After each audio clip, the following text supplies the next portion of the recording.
Who's that? Commander Claw. Who's bad? Commander Claw. Yo, I gotta let you go. I got to make another video because I got people who want to hear some more of this hot shit for Commander Claw. Oh, my bad, y'all. Okay, hey, dog, let me call you back. Welcome back to another episode of Commander Claw. This time we're bringing you Valgavoth, Terror Eater, Duskmourn Commander. It is a $30 card right now. That should say a lot. A $30 card that costs 9 mana to cast. You're not going to play this card, as I should say. Or should I say not. I'm going to get straight into the card because this is really a artifact mill commander. Most people probably don't even realize that. I'm going to explain to you why it is an artifact mill commander and how you can build this as your mono black commander. No more trying to put it in your 99 and say it goes with Kalia the Vast or it goes with Ninjutsu, whatever. Oh, you should sorry, I forgot that card. It doesn't matter. If you can make this your mono black commander, kudos. Because I'm going to show you how to do it. Off to its abilities. All right. So Valgavoth is a 9/9 for 9 mana, 3 black, 6 colorless. Legendary creature, Elder Demon, flying lifelink. It has ward. When it's targeted by your opponents, they have to sacrifice 3 non-land permanents. Gross. It says, if a card you didn't control would be put into an opponent's graveyard from anywhere, exile it instead. Wow. During your turn, you play cards exiled with Valgavoth. If you cast a spell this way, pay life equal to its mana value rather than paying its mana cost. Okay. This is a lot to break down. First off, it's a flying lifelink. 9/9. So it reminds me of my favorite old school card from, I believe, Torment, Devouring Strauss. A 9/9 flyer. Yeah. Anyway, don't underestimate the ability of ward. Your opponents have to sacrifice 3 non-land permanents. That could be a Ristic Study, a creature, and maybe like an artifact just to hit this with the Plows, Swords of the Plowshare. That's a lot. That's a steep cost. Yeah, so the next part is if a card you did control be put into an opponent's graveyard from anywhere, exile it instead. So that means when players are rummaging, they discard a card to draw a card.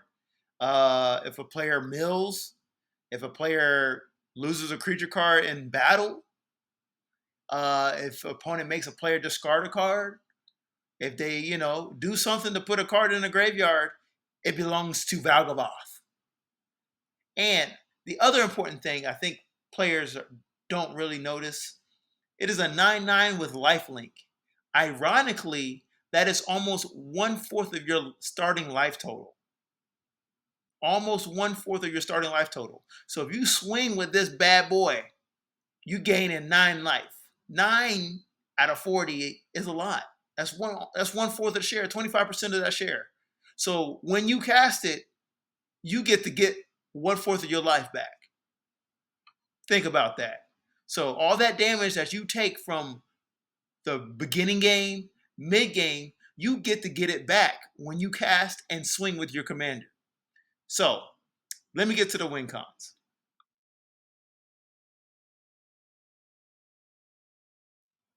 Oh, you were looking for other cards for it to be the win con? No. Valgavoth is the win con. For $30, it better be the win con. Let me explain why it is the win con and why it's an artifact mill deck. And it is a mono black control creature. All that combined. So the scenario is you want to limit your opponent's playing abilities, but you're only limited to black color pip, right? So the best way you can do that is to mill your opponent and discard cards from their hands, as in discard threats. And black allows you to do that specifically, right? You can target specific cards and remove them from their deck, remove it from their hand. And even when you mill cards, your opponents are limited to those cards in their hand. Not every deck is going to have graveyard shenanigans and recursion effects. Of course, there's going to be some decks out there that can do that. But guess what? You're playing mono black. Mono black says, hey, pilot, you need to do what I do best. There's no wavering. There's no other considerations. You do what I do, and it will win the game. And also, you will know my weaknesses. So, to play upon that weaknesses, let me tell you a couple cards that's going to stop your commander.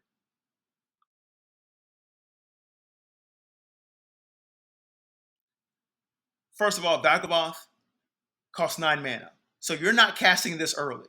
You're not even casting this like turn 5. And honestly, there's no point of even playing that commander at turn 5. Because what will you have stopped? What cards will you gain? Nothing, nothing, nothing, nothing. This is mid-ish to late game win con. But you will lose to Wrath of Gods that says destroy all creatures, which bypasses the ward effect. And don't forget, Blasphemous Act is another great board wipe, and it deals 13 damage to each creature. Valgavoth is a 9/9. So say goodbye to that big guy. All right? Let me show you a couple more cards that are threats to Valgavoth. If you only have Valgavoth on the battlefield by himself, you will be in trouble if a player plays an edict.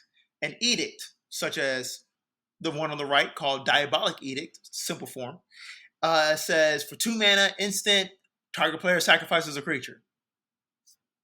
Bam, you have to sacrifice Valgavoth. Okay, that's no good, right? So the more creatures you have, the less opportunity your opponent can hit you with an edict, unless it says sacrifice all those creatures, which are really, most of them don't do that. It'll be like sacrifice half of your opponent's creatures. So no worries. So what I'm going to say next is another ultimate card that's going to be, you're just hoping a player doesn't play this. It's going to break your heart. They're really an asshole if they really do this. They don't want you to play. Let me show you. What do you know? The infamous counterspell. You have a 9 CMC commander, and your opponent has all that time to hold that counterspell in their hand just to counter your commander upon casting. Ooh, you don't want that experience. You never got to play the game. I would hate for that to happen to you. So that's why I'm recommending Valgavoth to be a mill deck, right? Because if you mill your opponent's counterspells, most likely they can't cast them again. Or they have to do some extra card or spell to put another counterspell in their hand. That's why your deck is going to be built around, not even built around, built for Valgavoth to hit the battlefield one time, and that's it. Game over. So let me get to more about how to build the deck.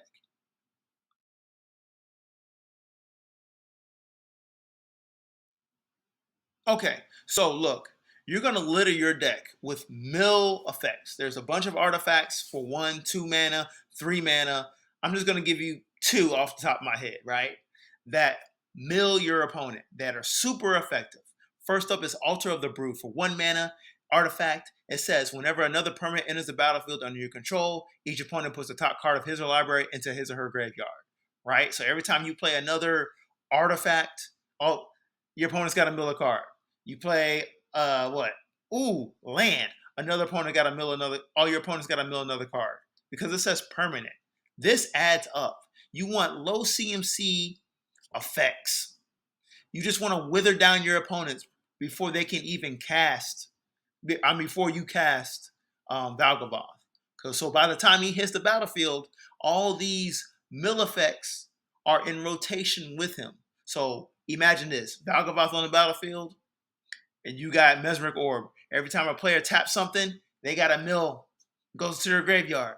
Guess what? Those cards get exiled. On your turn, you get to play those cards. Disgusting.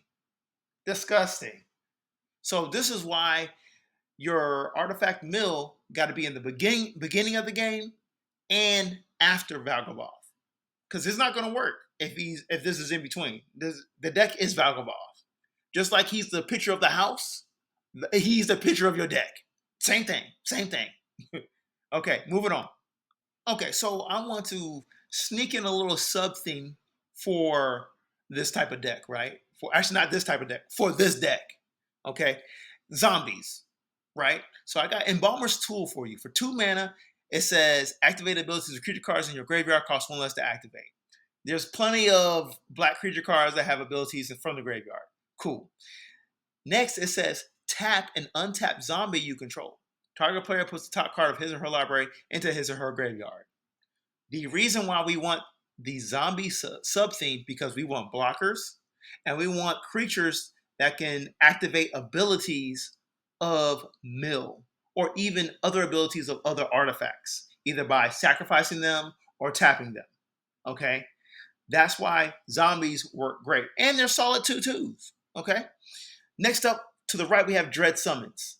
Tap X and 2 black mana. It's a sorcery. Each player mills X cards. For each creature card put into a graveyard this way, you create a tap 2/2 black zombie creature token.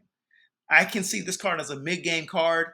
You get rid of a lot of creature cards from your opponents, and guess what? Those are 2/2 zombies on your side of the battlefield. You got attackers, blockers, sack fodder, trigger activators. You got the whole scrapyard, right? That's what you need here. Moving on to Mana Ramp.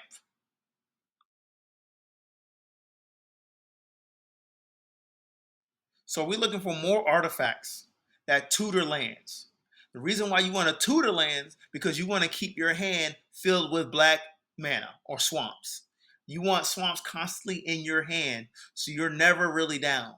So you're always dropping a land each turn because each turn counts when you have a 9 CMC commander.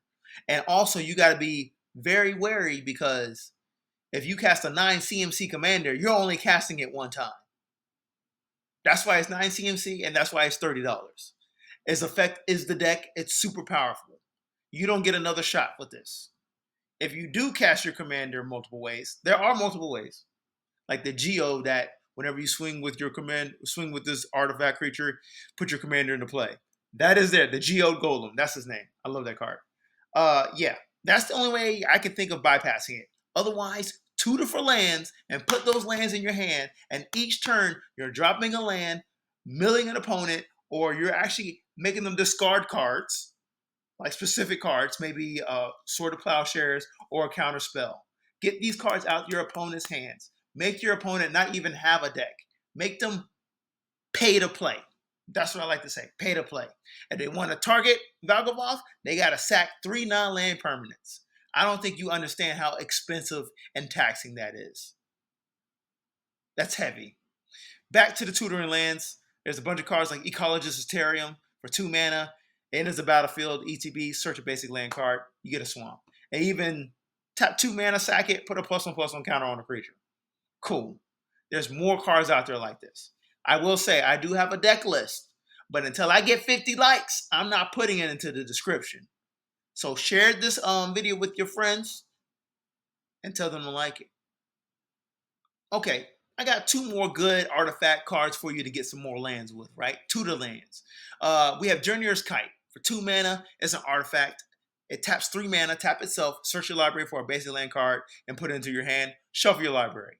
That's fantastic. This is repeatable. Repeatable. If you can get 2 lands out of this card did more than enough.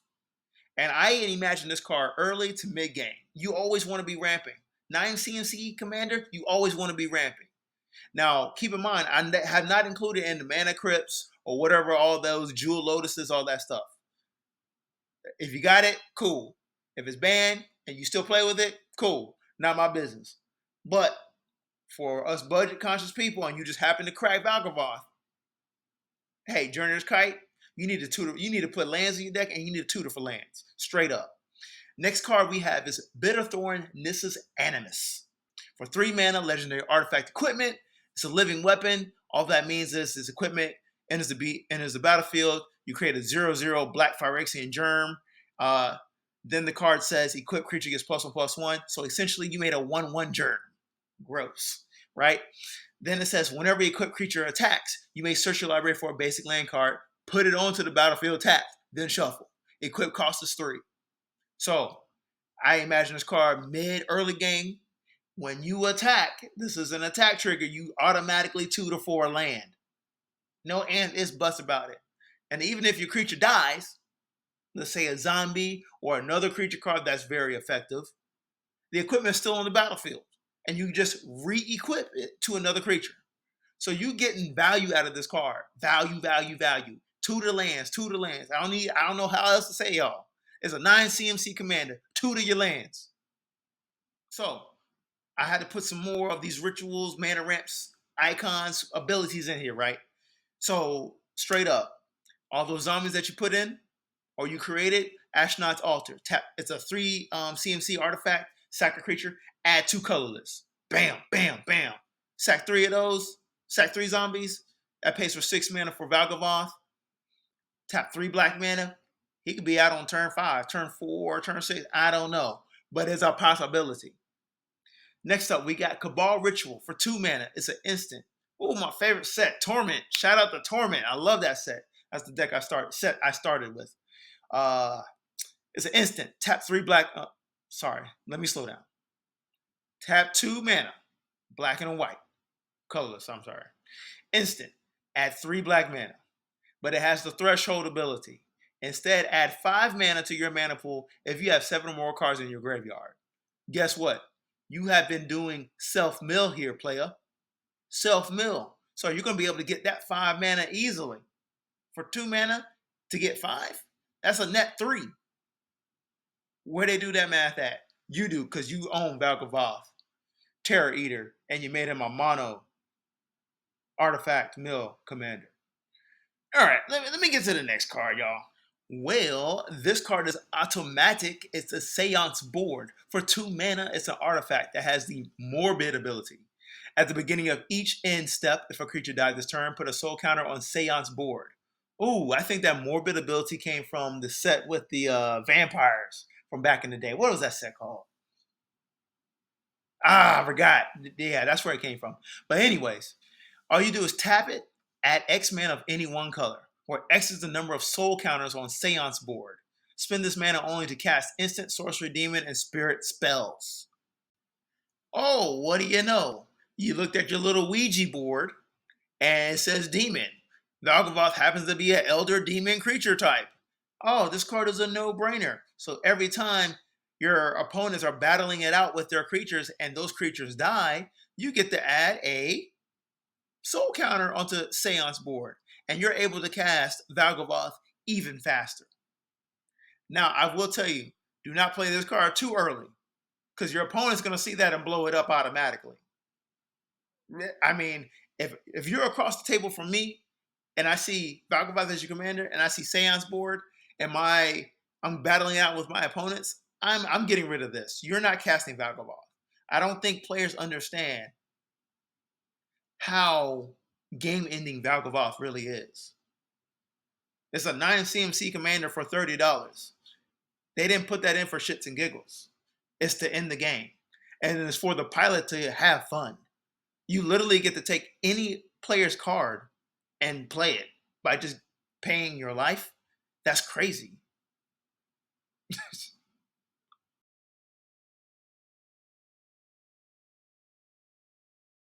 So I got a couple of equipments for y'all. Let's say you have Valgavoth on the battlefield and you want to do more than just swing a 9/9 flying lifelink demon at an opponent, because that is commander damage. But there's more you can do, right? Yes, Commander Claw, yes. Anyway, I have Sure Strike Trident for 2 mana artifact equipment. Equipped creature has first strike and tap. Unattached Sure Strike Trident. This creature deals damage equal to its power to target player. Equip 4. So literally, let's say an opponent has an enchantment that says, oh, like Ensnaring Bridge, where you can't attack that opponent because you don't have whatever criteria. That opponent can't be attacked. Put Sure Strike Trident to it. Tap your Valgavoth, unattach this. He deals 9 damage to that opponent. And guess what? You gain 9 life. That's a good way to bypass it. Don't think players aren't out here not letting you attack. Yeah, this gets around it. Next up is the Kusarigama. Kusarigama. For 3 mana. Kusarigama is an artifact equipment. Equipped creature has Tap 2. This creature gets +1/+0 until end of turn. Ooh, a little fire breathing mechanic. Anyway, it says whenever a equipped creature deals damage to a blocking creature, Kusarigama deals that much damage to each other creature defending player controls. Equip 3.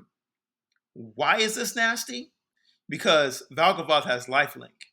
And if your opponent decides to block, which is kind of crazy if you have this card on them, decides to block with their flyer, and they have 3 other creatures, that means Kusarigama deals 9 damage to those other 3 creatures. So 9 times 4 is what? 36 life you just gained. So most likely your opponents will take the 9 damage from Valgavoth. Just saying. Yeah. Anyways, I got 2 more equipments for you. Let me know what you think about them. Like I said, I know you want to see the deck list. All you got to do is share the video and get 50 likes. Or like it, I'm sorry. Now I'm going to show it. Okay, we got the Wand of Orcus for 3 mana legendary artifact equipment. It says whenever a equipped creature attacks or blocks, it and zombies you control gain death touch until end of turn. Whenever a equipped creature deals combat damage to a player, create that many 2/2 black zombie creature tokens. Equip 3. This is like another mid-game that you attach on one of your other creatures. It's easy. You're trying to make zombie tokens for sack fodder, attackers, blockers. Just widen your board and also not be a victim to edicts. It's okay if you lose creatures to board wipes, but not Valgavoth. Next up, we have the Whisper Steel Dagger. For 3 mana to artifact equipment, equipped creature gets +2/+0, making Valgavoth an 11/9. Equipped creature deals combat damage to a player. You may cast a creature spell from that player's graveyard this turn, and you may spend mana as though it were mana of any color to cast that spell. Equip 3. So, let's say you have Valgavoth on the battlefield, and it's your turn to swing with that bad boy. Oh, getting the phone call. Anyway, it's your turn to swing with your bad boy, right? Remember all those times that you milled your opponents? Now it's time to get all those creatures from their graveyard and put them into play. See, that's what I'm here for, man. This is a no-brainer. Because you're going to control the game because you built your deck around. I'm sorry, not around. You built your deck for Valgavoth, right?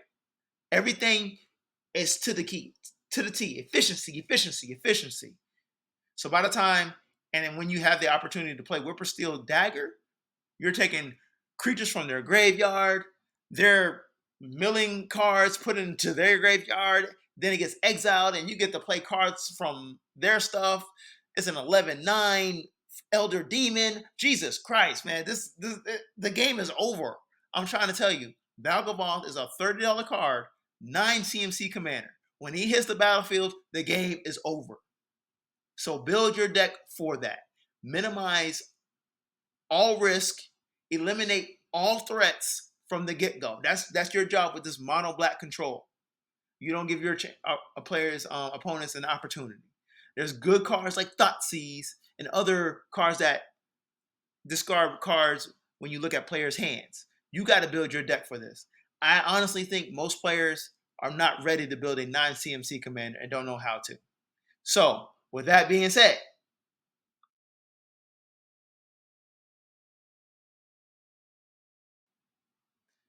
if you want that deck list, all I need is 50 likes. Share this video with your friends, and I'll put it online. I'll put it in the description box. I can't wait to see it. I'm telling you, I've been brewing. It took me 2 weeks to put this deck together. So, I am more than excited to share it with you. Otherwise, I got another video for you. It's either going to be another 5 additional cards for Valgavoth or something else from Duskmourn.